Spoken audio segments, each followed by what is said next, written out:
listening to Power Producers Shop Talk, where we are refining and redefining the sales game by equipping you with the tools you need to differentiate yourself in the marketplace. Well, it's like when we audit the mod with Logic and give them the action items that they're going to use to lower their total cost of risk. Tactical skills that will help you provide deliverable value to your clients and prospects. Technology is not an expense, it's an investment. Look at what Think HR has done for our clients and even our team. It's an amazing product, and I'm so thankful we have that. And action items that you can provide to take your prospects and clients to the next level. Things are changing for us in 2021. Not all big business anymore. Now that we have CoverWallet on our team, it's amazing that we're going to be able to write small business profitably. This is Power Producer Shop Talk. Production redefined. Are you ready to feel the power?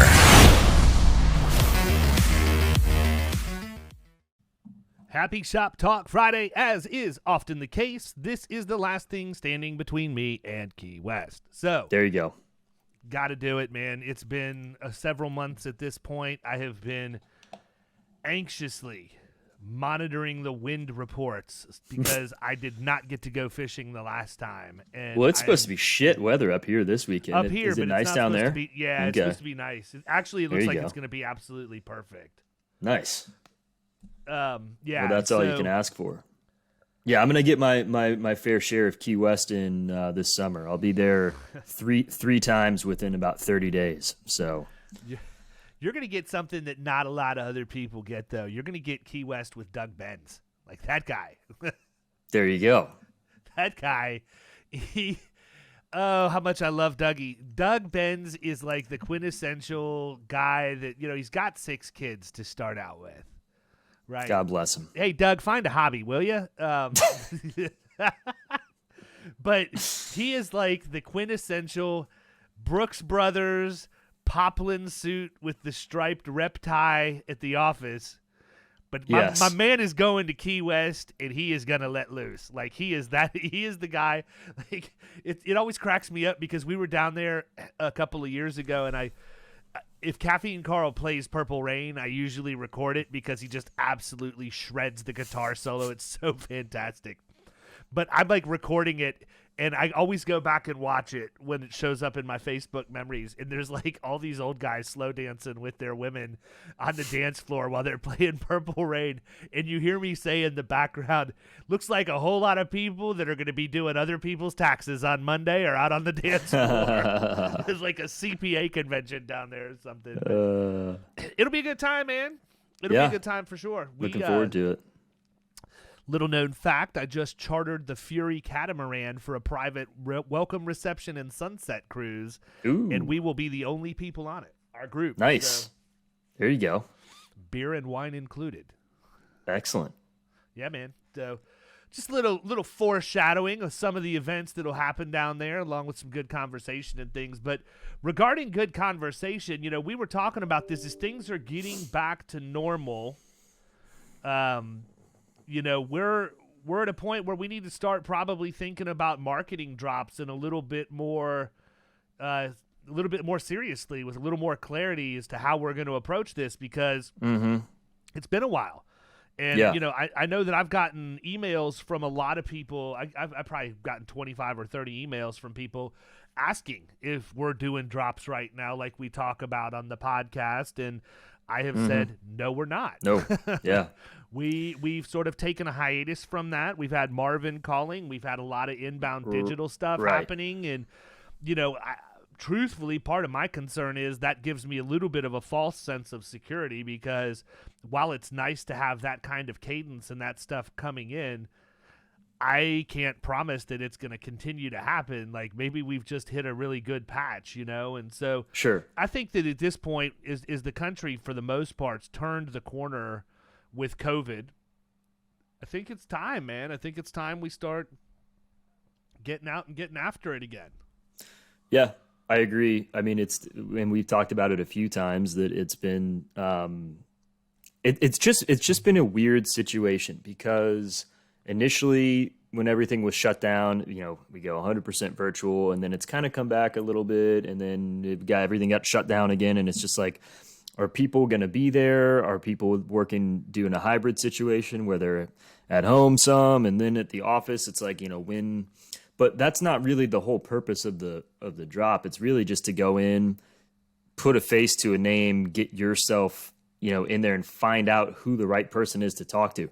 If you need to end up talking to that person via email or phone or Zoom or whatever after the fact, that's fine. But the whole purpose of the marketing drop is just to either verify the info that we have of the decision maker or, find out who the right person is and kind of go from there. But, when we were talking before we got on, we were just talking about like preparation and preparation for meetings. And, we can tie that into the drops or whatever you want to do. But I think that one of the other factors, like you mentioned, has been that we've had a ton of stuff coming in. And it's like, I've been busy with appointments that Marvin set or with inbound leads. And so the marketing drops have taken a back seat, but that's always been my preferred way of kind of getting in front and having that first interaction with somebody, just because it's what I'm used to. And so, yeah, I mean, I'm on board with you there. Yeah, I think the first thing that probably is worth discussing is what constitutes a successful. Number one, let's talk about it. I mean, I know we have before, but it's been probably over a year since we've talked about what we're doing with drops. And so there are probably people who haven't gone back and listened to those episodes. 2020, I think. I was looking at it this morning. Yeah. So what's a marketing drop, man? What are we talking about when we talk about drops?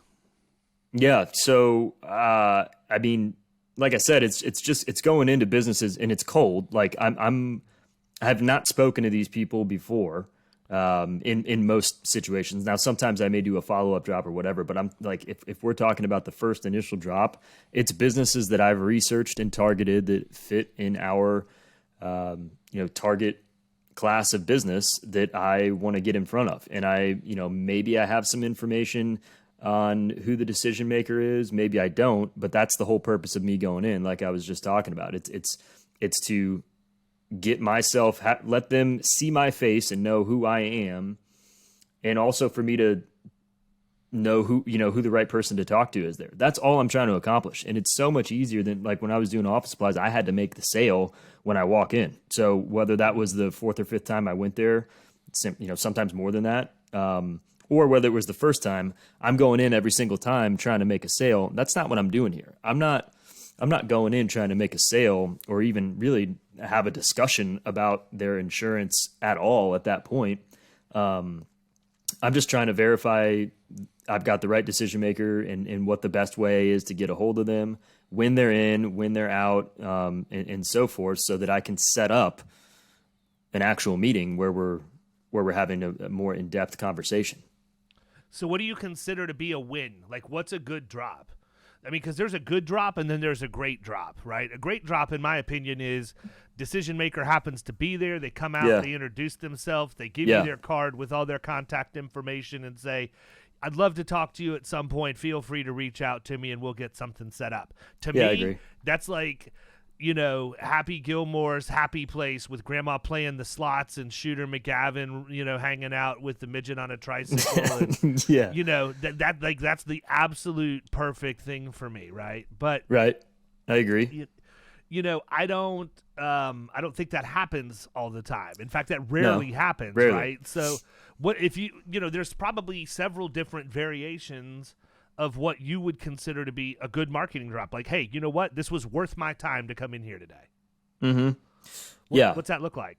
I think the first thing, and may often be overlooked, is having a good conversation with the gatekeeper, because the gatekeeper is literally the person between you and the decision maker. So whether or not you speak to that decision maker there is a separate thing. I want to go in and have a good conversation with the gatekeeper, kind of get them on my side, get them to like me, and get some information from them. If I can get information as to who the decision maker is, that's really all I'm trying to do on the drop. And in fact, I've had times where the decision maker comes out and wants to meet with me like right there. I don't do that. I need more time to prepare and make sure that, so what I've done, I actually learned this at Coad is if they wanted to sit down and talk with me right there, I'd be like, hey, I'd love to meet with you and discuss more. Obviously, that's why I came in, but I've got another 10 businesses just like yours that I've got to go speak with for the rest of the afternoon. So what I'd love to do is get on your calendar for 20, 30 minutes next week. I'll be back in this area on Wednesday in the afternoon. Is 2 or 3 better for you? Yeah. Boom. Appointment set right there.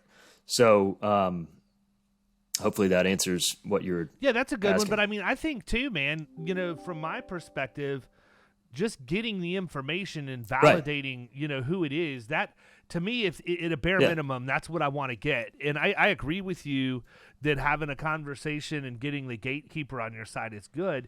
I always have wondered, how many times is the person at the reception desk actually the gatekeeper versus they're just the person at the reception desk and the real gatekeeper is like the gatekeeper to the gatekeeper? Yeah, like the administrative assistant of the person you're trying to get to or whatever else. I've always wondered that, My opinion is you treat everybody like you want to be treated. So obviously I'm sure. And that's, I think that's the other thing for me. I don't talk any differently to the person that's the receptionist than I do to the person who's going to end up making a decision to buy from me. I'm the same regardless of who I'm interacting with. Well, that was one of the things that we did when I was selling Quill is when I would walk in, even if I knew damn well that person was not the decision maker, when I walked in and introduced myself and said, I'm with Quill, I'm here to speak with the person that handles the, purchasing of the office supplies, that's you, right? So that does a couple things. That automatically it has them thinking, wow, this guy thinks that I'm the decision maker or that I've got a better job than what I do, right? I mean, totally. Right off the bat, you're complimenting them essentially. Exactly. And it's a yes or no, question. Like if I walk in and I say, I'm looking, who handles the office spot, like they can say whatever they want. They have control of the conversation at that point. Haywood is the decision maker. Yeah, it's Haywood. But it get, it's a yes or no thing. And they're like, oh, no, that's not me. Thank you. That's not me. That's so-and-so. Let me go get them. So, I think that's important. Yeah, absolutely.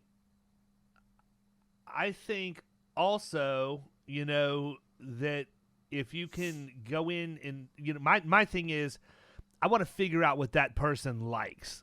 I want to look around their desk. I want to see what kind of candy they have on there, if they have candy, which, by the way, almost every receptionist has some kind of candy or whatever. If you don't, what are you even doing as a receptionist? Are you really even a receptionist if you don't have a candy dish? Which, by the way, some Werther's Originals.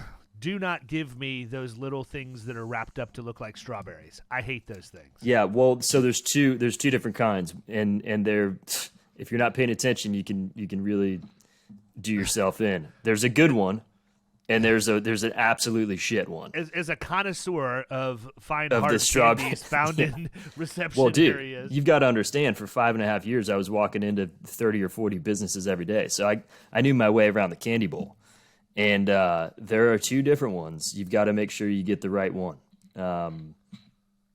But anyways, I totally forgot what I was going to say after that. Completely blanked out. That's all right. It's not a big deal. I think the other thing, too, is... I know. Go ahead. So I was going to say, and we can, kind of parlay this into another I've actually conversation. So here's my thought process.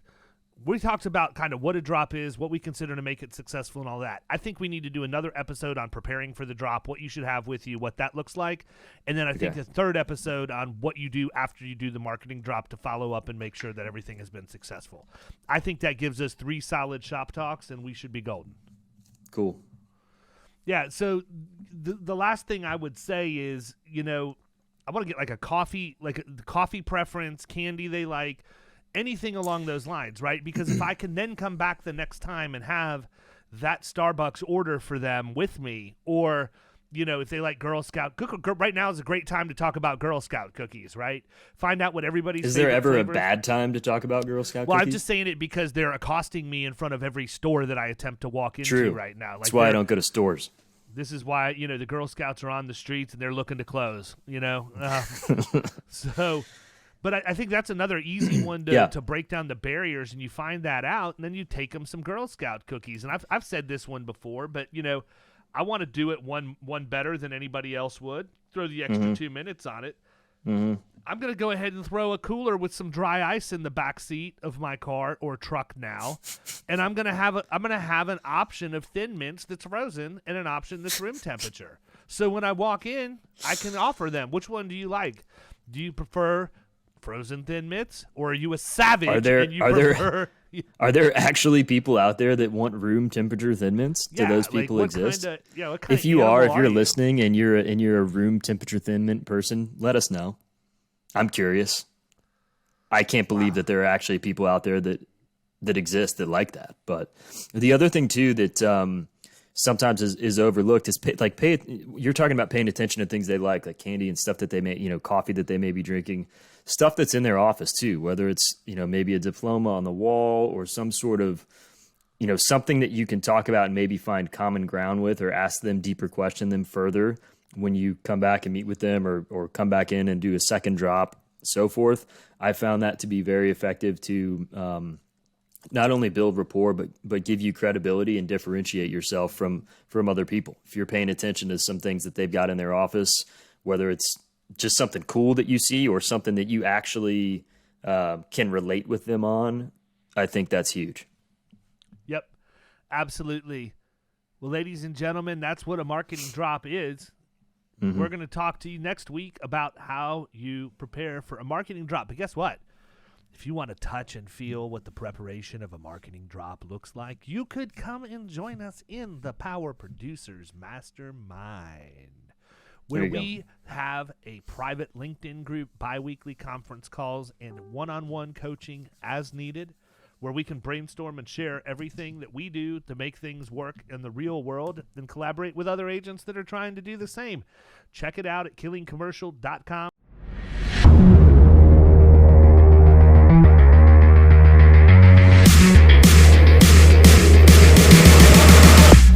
You've been listening to Power Producers Shop Talk. You can follow us at the Power Producers Podcast on Facebook and Instagram. And if you want to take your game to the next level, check out our commercial insurance training course at killingcommercial.com, or visit Amazon to pick up a copy of our international best-selling book, The Extra 2 Minutes.